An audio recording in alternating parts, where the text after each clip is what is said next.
Kyle Whittingham was asked about Bear Bachmeier, and he stayed mum. That's very interesting to me. What does it mean, and what is the matchup going to be like when Utah and BYU finally meet in Provo this Saturday? We're breaking it down on today's Locked On Utes.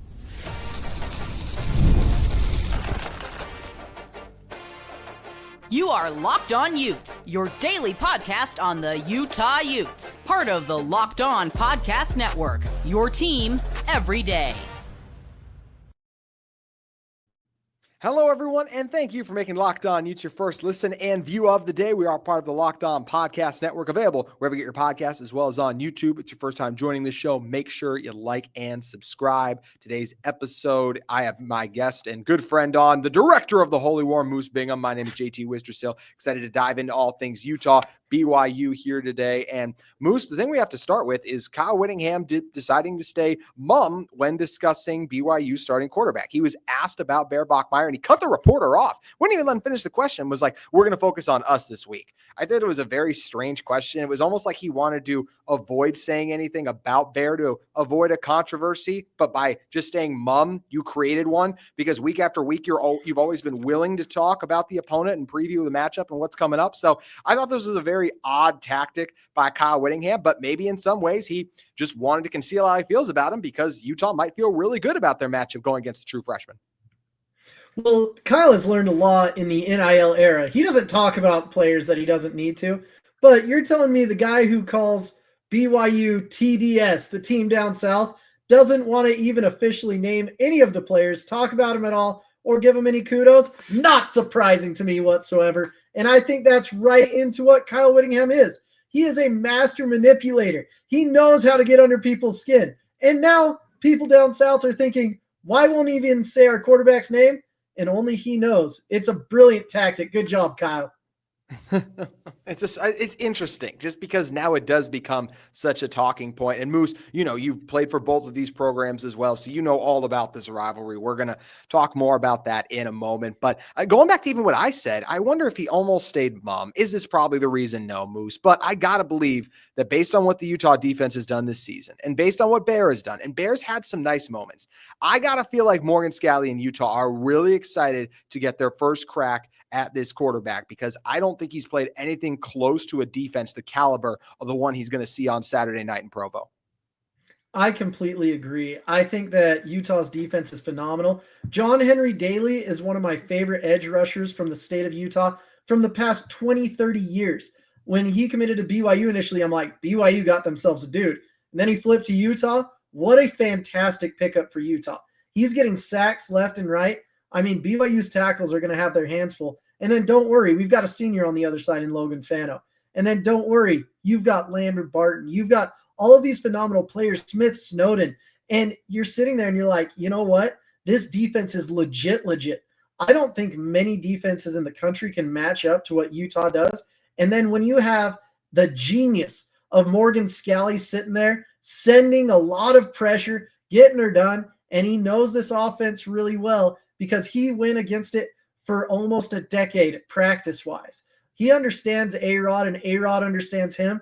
This is a giant chess match between two chess masters with different playing guys, and I love to watch this game because the coaching staffs know each other better than any other two coaching staffs in the country, I'm willing to bet.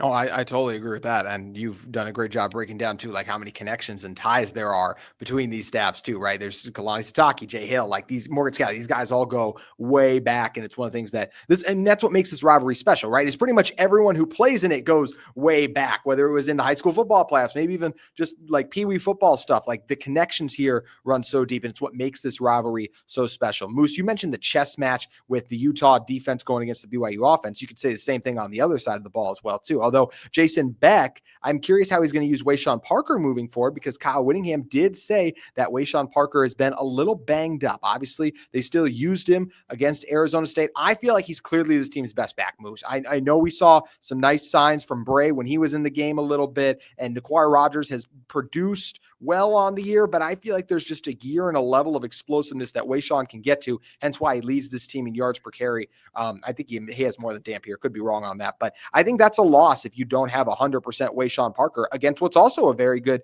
BYU defense. Yeah, BYU's defense should be at 100% strength. And you've got Keanu Tanavasa sitting there in the middle. That is a monster. He got knocked out for the second half against Arizona.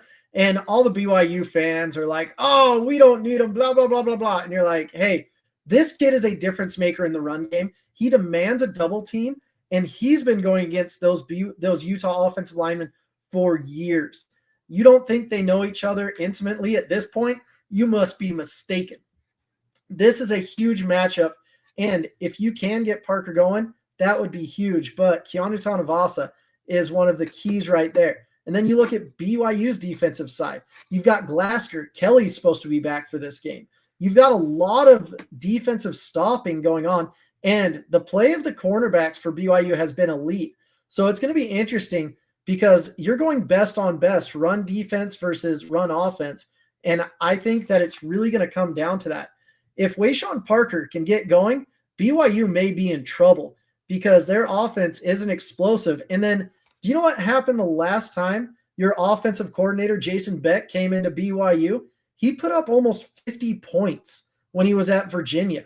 He has an explosive offense, and I think this offense may be more talented than what he was dealing with at Virginia. So that's another little wrinkle right there where you're like, okay, Jason Beck grew up in the Provo BYU system, coached there. But when he comes back with a vengeance. Virginia didn't lose because of Jason Beck. Virginia lost because they allowed 63 points. And I don't think that there's a world where Morgan Scalley's defense gives up 60-plus points. That was one thing that was funny. The criticism of Dampier and Beck last year was all these people were like, well, they were 5-7. Was it the offense's fault? If the defense would have held teams last year in New Mexico under 20 points, the Lobos would have been 10-2. That's how good that offense was a season ago. And now you have Jason Beck, Devin Dampier, some quality backs, and the biggest thing is this offensive line. Moose, I don't know if I don't feel like they've been the best unit in the country, but I easily think they've been a top 10 unit and maybe even a top 5 unit. And they may have just put their best performance of the season on tape against an ASU rush defense that was second in the Big 12 going into that game. And they held teams to 78 yards per game. The Sun Devils did going into Saturday night, last one. And what did Utah do? They steamrolled them play after play. This Utah offensive lineman is living up to the lofty expectations that were put on them heading into the season. Yeah, here's the deal. Utah has 7 offensive linemen that may be gone after this year. You've got your 2 tackles, and then you've got 5 seniors ready to go. Your whole interior seniors. Your top 2 backups are seniors. And then you've got 2 first-round graded tackles on the edges that'll probably be gone after this year. Utah has to take advantage of that. This is a very savvy offensive line. They're very smart. They're well coached. They've got great feet. They've got a good initial punch. I mean, I don't see very many weaknesses in it at all. And you can't go around the edges, so that means you have to come down the middle. And there's not a lot of people that can move your interior line at Utah when you've got Tanoa Togiai, you've got Jaron Kump, you've got Michael Mokofisi. Those are massive human beings. And then right behind them, you've got some absolute studs as well. Utah, this is the time to strike when the iron's hot if you want to win this holy war. Oh, absolutely agree. This is the time. This is the moment. But can Utah do it? What matchups are most intriguing in this one? Utah offense, BYU defense, Utah offense. We're talking more ball with Moose Bingham in one moment. But first, today's episode of Locked On Utes is brought to you by our great friends at Mazda. Mazda crafts cars for those who do more than simply move. Mazda delivers confidence with every ride with more IHS top safety picks plus awards than anyone else as of August 2025. From footwork to breathwork, athletes sweat all the details. Mazda brings this same intention to how they craft every model. You can genuinely feel the craftsmanship in every detail, from metallic accents to available Napa leather. It's just a great car, great made, and it's got a great feel too. You can really make everyday drives feel like anything but, from smooth handling to intuitive controls. And with the all-wheel drive standard in every crossover SUV, you can drive with confidence through almost any season. Like our players, we sweat every detail, because when you make every move count, impossible becomes irrelevant. Mazda, move and be moved. Today's episode of Locked On Utes is brought to you by Peloton. Peloton is shaping the future of fitness with the brand new Peloton Cross Training Tread Plus, powered by Peloton IQ. It's their most advanced equipment yet, designed to give you real-time guidance and endless ways to move, whether you're running, lifting, or cross-training with your favorite instructors. This training regimen Peloton built is for breakthroughs with tools that help you plan, stay motivated, and reach your peak performance. I love how the Peloton IQ system offers real-time strength coaching. It actually tracks your reps, suggests the right weights, and corrects your form, making every rep safer and smarter. The swivel screen is a game changer. You can go from running to the Tread Plus to strength training without missing a beat. And the personalized class recommendations keep you engaged. You get workouts tailored to your vibe and energy level each week. So let yourself run, lift, flex, and push forward. Explore the new Peloton Cross Training Tread Plus today at onepeloton.com. Moose, in this matchup, we get to see the Holy War debut for not just Devin Dampier, but Bear Bachmeier. This is a true freshman quarterback who isn't coming off the best game against Arizona. Look, I give Bear credit and BYU credit for being 6-0, Moose, but I have major credits about this team. I could easily argue of any team in the top 15, it's the worst resume. When you look at the lack of quality wins that BYU has amassed so far, Chase Roberts is a dog, and I like Parker Kingston, but I need to see more from the other pass catchers on the Cougars. I need to see more from a true freshman quarterback who was never supposed to be the starter this season. And even an offensive line that I think is good, but I think they got another test coming with this Utah D-line, and I could say the same thing on the other side of the ball. But my biggest questions about BYU are their offense. How do you feel about this Cougars offense, and are they ready for a Utah defense? I honestly like BYU's offense. I think Chase Roberts had a quieter game this last week. He's going to have to step up. I think Cody Hagan has filled in incredibly for JoJo Phillips. Parker Kingston was the X factor in the Arizona win with his punt returning and what he's been able to do. And I've been really impressed with this offensive line. Andrew Gentry, he was a top prospect in the entire country when he came out. Austin Leusa, he's a senior transfer that's really interesting as well. Bruce Mitchell, just a local kid from Camas, getting her done. Waylon Lapuaho, coming in from Utah State, has done a really good job. And Isaiah Jada, he came in from Snow College through Colorado. He has been really incredible. And I think Carson Ryan has been a big win for BYU in his blocking ability on the edge and being able to pop out and be a real safety blanket for Bear Bachmeier. Yeah, I think that's fair. I think the receivers, I just want, like I said, want to continue to see more. Kingston's turned it up. The last two games, over 100 yards receiving. I just think this Utah defense is on another level than West Virginia and Arizona's defense. I'll give the Wildcats some credit. I think Arizona's better this year than I thought they were going to be.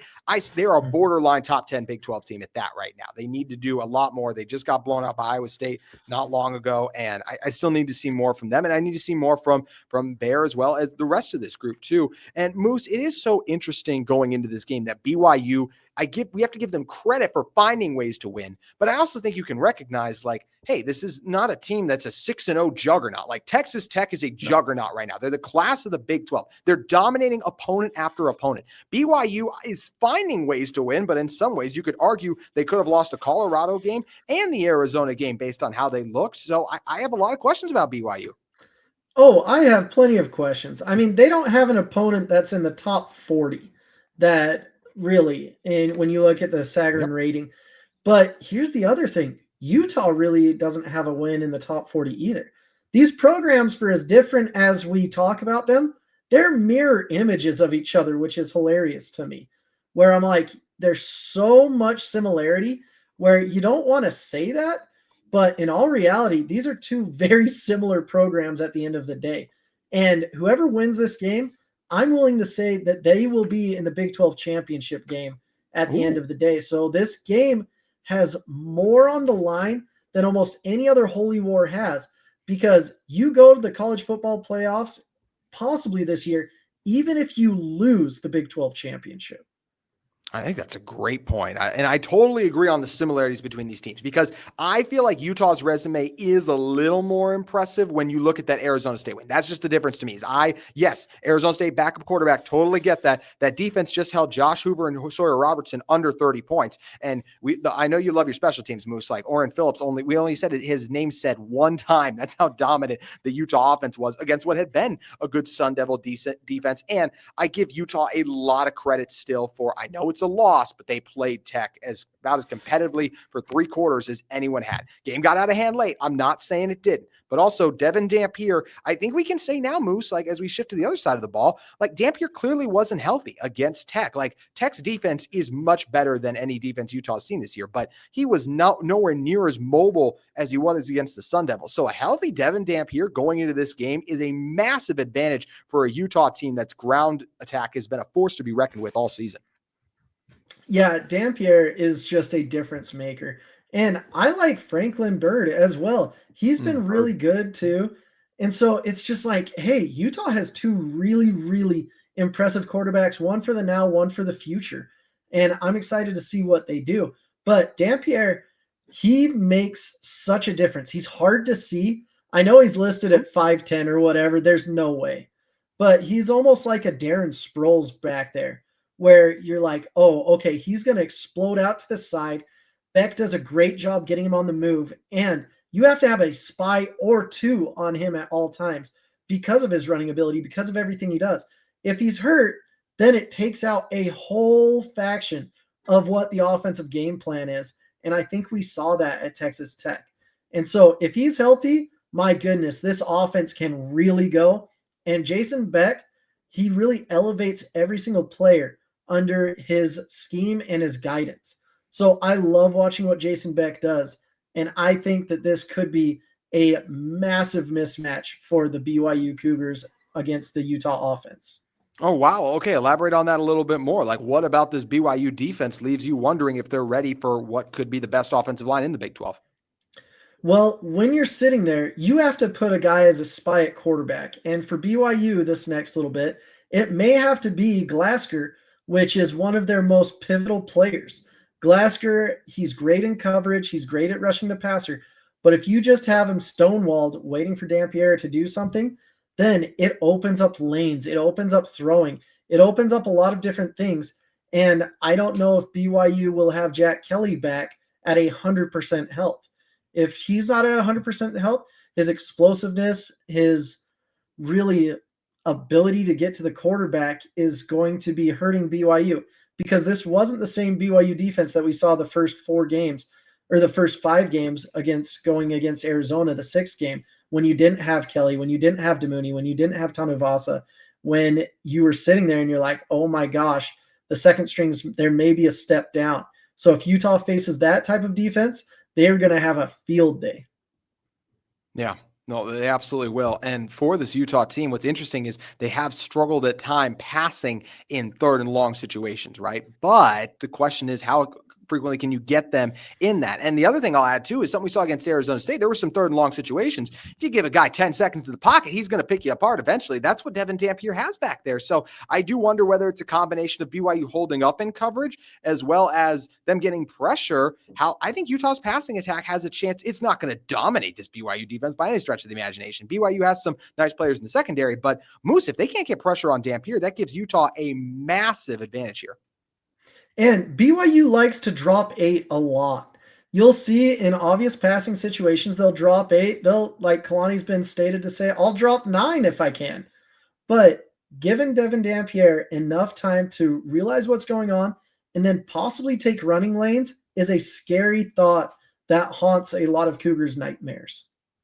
Yes, it will, and as a lot of Utah fans' dreams rolling into this one. You don't sound surprised watching both of these teams that Utah is favored. I like Utah in this game. I was a little bit surprised that the Utes came out as the favorite from Vegas. Yeah, it's honestly, for me, it's a holy war. It's a toss-up. You go into last week, you watch Oklahoma, Texas. Everyone's like, Texas is going to get dominated. Arch Manning is terrible. And then what happens there? All of a sudden, Texas wins convincingly. And here's the thing, whoever's going to be healthier, whoever's going to do what they need to, it's going to be interesting, because I was kind of nodding it up to special teams, and I was giving that in favor of BYU because you've got a freshman kicker. But BYU has had their own kicking woes in the last little bit, unfortunately for them. They've had a great kicker the last few years in Will Farron, but he has been, I believe, 3 of 6 the last 6 kicks, and then he was 25 of 25 before that. So let's see how he does during this game. He's been very confident, and confidence is key. but Utah has had their own struggles with their own freshman kicker in Dylan Curtis. I think he's turned the corner at this point, and you're going to see that may be the difference in the game is the kicking, as crazy as that is, because these guys are so evenly matched all across the board up until that facet of the game. That's a great point. I'm going to ask you a little bit more too about Dylan Curtis, freshman, in this big of a spot, a moment, how you think he'll respond as well as let's just talk about what makes this rivalry great. Some of the legendary stories from all of the amazing all-time matchups. We're diving into that momentarily. Today's show is brought to you by Wayfair. The holidays are going to be here before you know it, which is exciting, but getting your home ready for guests and celebrations can feel like a lot. Maybe your serveware needs a refresh, or the guest room could use new bedding. Wayfair is everything you need to get your home holiday ready, from Christmas trees and wreaths to bedding, cookware, and outdoor inflatables. It's your one-stop shop for every room in the house. Wayfair makes it easy to personalize your home for the holidays with a huge selection for every style and budget. And with free and easy delivery, even on the big stuff, you can get everything you need without the hassle of huge delivery fees. The delivery is fast and free, which makes it a lifesaver during the busiest time of the year. I love how easy it was to find pieces that fit my style and budget too. Everything was in one place and checkout was a breeze. Now, instead of stressing about getting the home ready, you can actually enjoy the holidays with friends and family. Get organized, refreshed, and ready for the holidays for way less. Head to wayfair.com right now to shop all things home. That's WAYFAIR.com. Wayfair, every style, every home.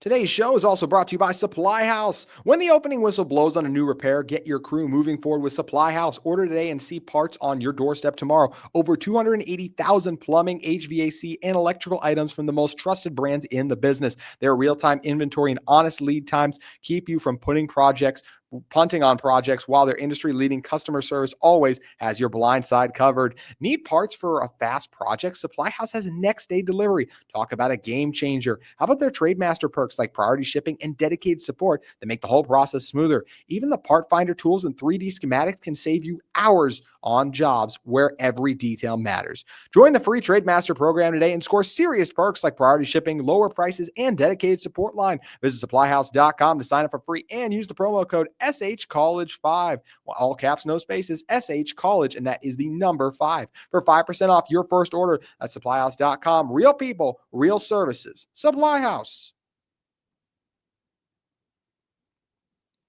Moose, you have been a collegiate kicker, so let us in the mind of how much pressure has been on Dylan Curtis, and why do you believe he is ready for a big kick if it comes down to it on Saturday? I actually absolutely do think Dylan Curtis is ready. He's 5 for 8 on the season, and everyone's like, oh, he had one bad game. He's human. Let him be human. That's okay. He had one bad game against Wyoming. He's got a short-term memory. He's forgotten about it. He's fine. This is the first time he's had real pressure on him his whole kicking career, to be honest with you. Fair. I mean, he played at Murray, and I love Murray. They're great, but it's not playing at Corner Canyon in a state championship or Alta or Bingham. It's playing at Murray for hopefully a region title. You really hope. And I hope those things change in Murray in the future, but they haven't recently. So Dylan, it's the first time he's dealing with adversity. It's the first time he's dealing with hard times. It's the first time he's dealing with people saying he's not the greatest thing since sliced bread. And he's gotten through that, and he's played extremely well. This last week, 6 for 6, solid. He's hit a 54-yard field goal. That's incredible. He has a huge leg, and he's 5 for 8. That's not terrible as a freshman. He's going to get more chances. He's going to get more opportunities. And I think he could be a difference maker in this game if Kyle Whittingham lets him be. That's a great point right there. I think some of the concerns and even criticism, though, Moose, I will say, is warranted. He's 1 for 4 on 40 plus. And I'm also just going to say this. We are holding a freshman kicker to an unrealistic standard in some of these things. He probably shouldn't even be out there for my money. It's just a credit to him for winning the job, and Utah not having another kicker that can do so. But he is 1 for 4 on 40-yarders. The one he made against Tech, he did miss it, and then the guy ran into him, so he got to re-kick that one as well, too. So he made it. He made it. That's all I remember. He missed the first one. Did Did it go in the scorecard? No, that's not a real stat. Spoken like a special teams maestro there. But do you think there is something to getting, and I will say, like, all the credit in the world to him for hitting in the Rose Bowl, but there have been some tighter games where it hasn't always been there. Do you think that is something, like you said, the pressure is there? There was a freshman. You feel like he just had to go through some of that and now he's going to be ready? I think he absolutely had to go through that, and he's got to lean onto his technique. If he's got his good base technique, he's going to be totally fine. And that's what I've loved about Utah kickers. It's a high bar. You have legends, Louis Sakota, Andy Phillips. You've got guys that came before you, Matt Gate, where you're just like, oh, okay, these are the shoes I have to fill, and I'm barely 18 years old. I mean, all of those guys, when they were kicking for Utah, they weren't doing it their freshman year. Matt Gay came in as a transfer from UVU soccer. Andy Phillips came in from a transfer from Olympic skiing. Louis Sakota wasn't trusted to be the field goal kicker day one. He had to earn that job. You see all these guys that came before him, they didn't do it as a freshman, and that's what's making the difference between them and Dylan Curtis. Dylan Curtis is facing this as a freshman, and it's hard. I mean, if you hit 4 out of 10 balls as a major league hitter, you are considered a legend. You're going to the Hall of Fame. Mm-hmm. If you hit 4 out of 10 field goals, you are getting fired and your name is in disgrace for all time and eternity. It's a tough job. There is very little room for error, but I think Dylan Curtis has handled it with maturity. He's done a fantastic job. And as he continues to get better with his technique, he has a leg blessed from above. But there's little things with his technique. As he gets better, you're going to see him kicking on Sunday. And this is the part of the growth process. You go through it. If you're perfect, you can throw rocks at him. But I'm not the one that's going to be throwing the first rock at Dylan Curtis. All right, I won't throw one either. I'm just saying there's going to be questions, but he does have an opportunity to become a legend, and what he's doing for a true freshman is absolutely remarkable. This is a massive game, obviously. Probably the biggest one on the year outside of if you hope for a conference championship, right, Moose? So, but the implications are different this year. But this rivalry has always been special. It's always been one of the best in the country, even it always hasn't been recognized as such. What's your favorite Holy War memory? Favorite Holy War memory? A reminder, people, he's been on the side for Utah and BYU too. He's been with both programs now, so he's got his pick. Oh my gosh. There's just so many that it's kind of crazy. Mm-hmm. I really loved that Utah and BYU played in the Las Vegas bowl game when there was a hiatus. I thought that was an incredible opportunity for both teams. And even when Utah got up early and they put a beating on BYU came back and showed a lot of grit. I really loved that game, and that's when I was injured, and I was like, I should be playing in this. What did I do?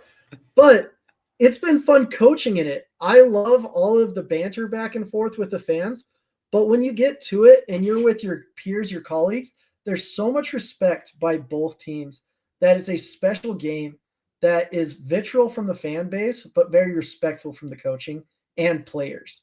So it's not a lot of hate as you'd think, but it's a great proving ground to show why you're a legendary status and etch your names in the books of history.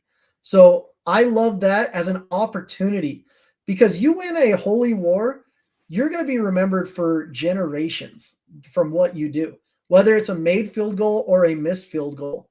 And that's what happens a lot of the time in the holy war. It really does come down to a kicker. We watched plenty of kickers miss. We've watched plenty of kickers make it. And we've seen some incredible things, but it's usually within a touchdown. So I have just great memories of great friends being there. It was weird leaving Utah and then seeing everyone on the sideline where I'm like, these are my friends. These are guys who I went through lots of things with. And it's weird coaching where you're like, I feel like I should be out there. But it's a great opportunity for these young men. And I think it's a great opportunity for our state to show what it's all about. I mean, I love everything that happened last week, showing Arizona that we have the premier programs in the West. And we've shown California that. We've shown everyone. Utah high school football just gets better and better. So these teams, as long as they recruit the state, will get better and better. And I think both BYU and Utah will be making the college football playoffs sooner rather than later. Woo, I love it. I would love to see that in the near future. That would be an incredible opportunity to spotlight the talent in this state. Moose, you always do a great job of spotlighting the talent in the state and breaking down the game of football. Please let everyone know where they can find you at and see everything you have going on. Oh, just follow me at Moose B90 on Twitter. We've got a great course for you guys. It's called Recruiting for Parents. Look that up. It's recruiting, the number 4 parents, and we'll get you guys handled with every question you have for recruiting so your kids can be playing in the Holy Wars one day. Yep. Hey, that's you never know who the next stars in this game might be. Don't look up director of the Holy War. You will not find Moose Bingham's name under that. I could probably see that. Moose, thanks for coming on. Have a great one, JT. Always a pleasure. Appreciate you, man. That's going to do it for today's Locked On Utes. Thank you again to all of you for making us your first view and listen of the day. And we'll be back tomorrow talking about one of the best rivalries in college football coming up on Saturday.